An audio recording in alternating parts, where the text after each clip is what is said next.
From MTN News, this is Montana This Morning. Good Tuesday morning. It's 5:30. Welcome to Montana This Morning. I'm Victoria Hill. Thank you so much for getting your day started with us. And good morning to Miller over in the Weather Center with a look at forecast and beyond. I think we're all going to be sweating just a little borrow this this week, or just a lot. Ooh, you may need this there, Victoria. Boy, it's going to be, you know what, let me just throw this out there, though. Even though it's going to be hot here, we're not going to see all-time records. I have a friend that's a weatherman in Portland.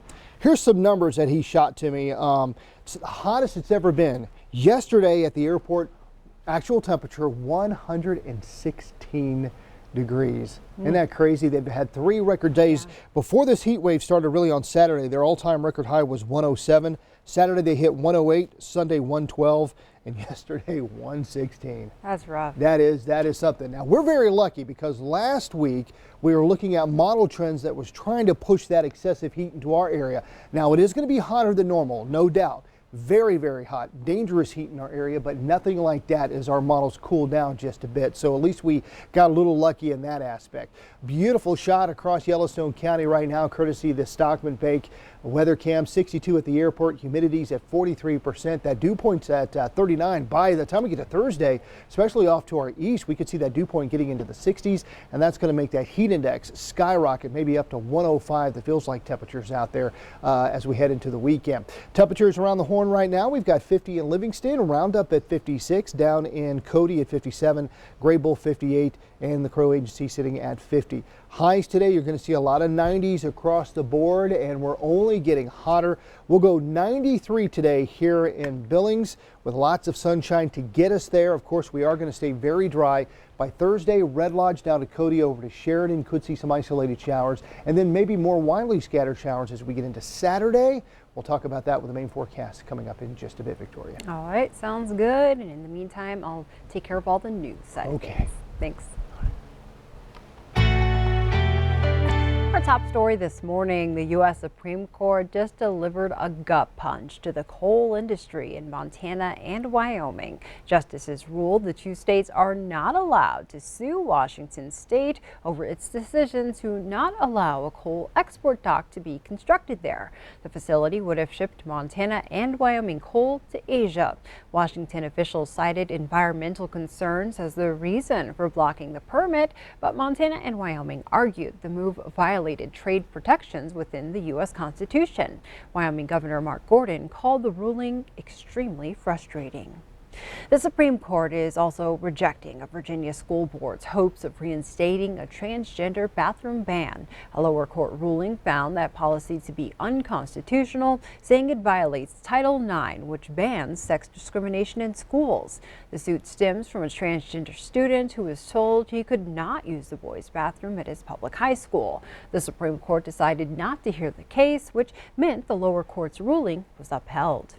And yesterday, one of the Supreme Court's most conservative justices questioned whether current federal marijuana laws are still relevant. Clarence Thomas said the government's current half-in, half-out approach simultaneously tolerates and forbids local use of marijuana.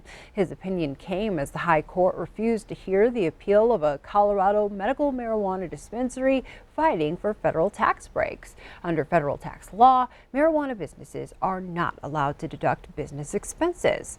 36 states allow medical marijuana and 18 states allow it for recreational use. 3 Lewis and Clark County men are now facing animal cruelty charges after nearly 60 horses were found neglected on their property earlier this month. Robert Erickson, Alan Erickson, and Clayton Erickson were operating a quarter horse breeding business. A veterinarian examined the horses and found numerous signs of neglect, including overgrown hooves, hernias, lice, and underweight animals. Robert Erickson was previously convicted of animal cruelty in Phillips County in 1997. The 3 men will appear in court next Friday. Continuing our coverage, a second victim was discovered in this week's train versus semi-truck crash east of Livingston. Yesterday, we reported the driver of the semi, a 23-year-old man from California, died in the crash. A semi-passenger was also killed, and authorities are still working to identify that second victim. The semi was struck getting off Interstate 90 near mile marker 350 after failing to stop at a railroad crossing stop sign. Drugs are suspected in the crash. Here in Billings, the city's 2022 budget is set in stone after an 8-3 vote by the city council late last night. The spending plan, worth more than $430 million, covers major construction projects, including $7 million for remodeling at the airport and $80 million for the new West End water treatment plant. The city will also hire 15 new staff members spread over several departments and set aside money to purchase the Stillwater building downtown. The council also approved the second reading of a public safety mill levy, meaning it will be in front of voters on this November's ballot. Today, President Joe Biden will take his case for a new infrastructure package on the road. The president will tour a public transit station in Wisconsin and will talk about the long-term economic benefits of the package. He says 90% of the jobs created by the nearly $1 trillion plan could go to workers without college degrees. A bipartisan group of senators agreed to the framework of the deal last week. The infrastructure investment would be the largest since the 1930s.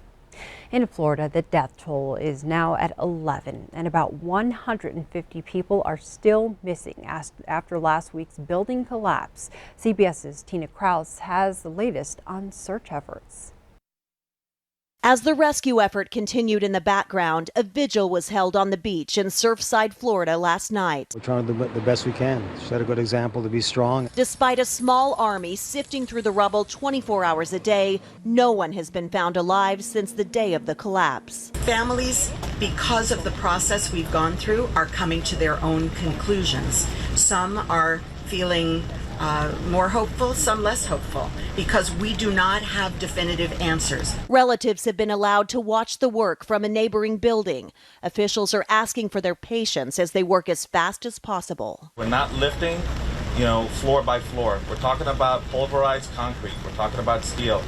Every time there's an action, there's a reaction. It's still unclear what caused the 40-year-old condo to fall. An engineer's report from 2018 showed failed waterproofing was causing major structural damage to a concrete slab. A lot of water. Former maintenance manager William Espinoza says the building was often flooded by salt water coming up through the foundation. It would handle 2 pumps in there to suck that water out. It was so much water all the time that the pumps never could keep up with it. A contractor who visited the building just 36 hours before the collapse shared these photos with the Miami Herald.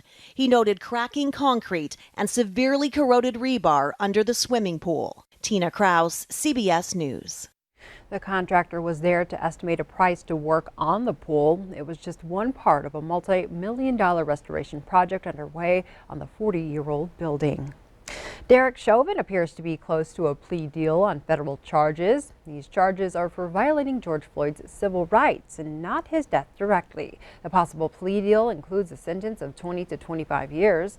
That time would be served at the same time as his 22.5-year sentence for Floyd's murder, but would be spent in a federal prison. 3 other former officers also face federal civil rights crimes in Floyd's death. If you're planning on hitting the road for the 4th of July holiday, you may want to fuel up now. Gas prices are on the rise again. GasBuddy.com reports the national average is now $3.09 a gallon, and that's expected to climb even higher as the summer continues. A nationwide trucker shortage is actually contributing to price increases. Across the country, many gas stations are out of fuel because there aren't enough tanker drivers to deliver to them. The National Tank Truck Carriers Group says 20 to 25% of tankers remain parked. That's more than double the number from 2019. The fuel shortage could become a big problem this weekend. AAA estimates more than 43 million people will hit the road for the 4th of July holidays. Cities in the Pacific Northwest broke another record yesterday as temperatures soared well into the triple digits. Troy, Montana even hit a high of 110 degrees. As CBS's Laura Podesta reports, the heat wave is engulfing the country coast to coast. An estimated 85 million Americans are under some sort of heat warning. The Pacific Northwest is facing life-threatening conditions. Several of its cities are expecting temperatures 20 to 40 degrees above normal. Portland's light rail has been shut down to avoid straining the power grid as the city reached a record-breaking 116 degrees yesterday. In Washington state, some streets are melting. According to U.S. Census data, fewer than half of Seattle's residents have air conditioning. I've got kids. I got to make sure they don't get too hot as well. In Palm Springs, California, 119-degree heat is being blamed for the death of a 55-year-old man who was sunbathing for more than an hour. He did not appreciate what was happening to his body. And unfortunately, the people around him did not see the signs either. Here in New York City, the National Weather Service is warning of dangerous humidity. A heat advisory is in effect for much of the area through tomorrow. Further north, Massachusetts is also experiencing record-breaking heat. First responders say earlier this month, when Boston had its first heat wave of the season, 911 calls increased by 40%. And this wave is even hotter. Laura Podesta, CBS News, New York. Seattle hit 108 degrees yesterday, marking the first time ever the city has reached triple digits for 3 consecutive days. Now updating the COVID-19 fight here in Montana. Active cases have fallen below 400 in the state, marking a continued steady decline. But hospitalizations have remained steady for the past few months. In April, 50 people were in the hospital with COVID-19 and case numbers were higher. But just last week, 58 people were in Montana hospitals with the virus. Health officials say unhealthy people are the ones contracting coronavirus, and those in the hospital usually have other risk factors like diabetes. Hospital workers say it is so important for these individuals to get vaccinated.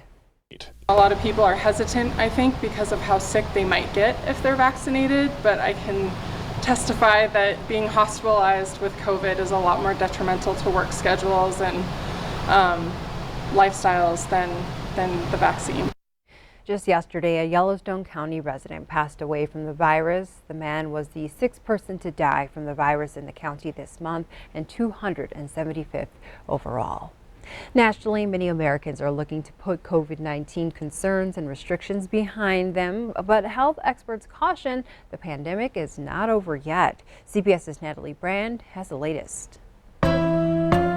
As COVID restrictions continue to lift nationwide and the first cruise ship sets sail, health experts remain on edge over the fast-spreading Delta variant in communities where vaccination rates still lag. If you're not vaccinated, Delta is highly transmissible, is more dangerous. The U.S. will fall short of the president's July 4th goal of 70% of adults at least partially vaccinated.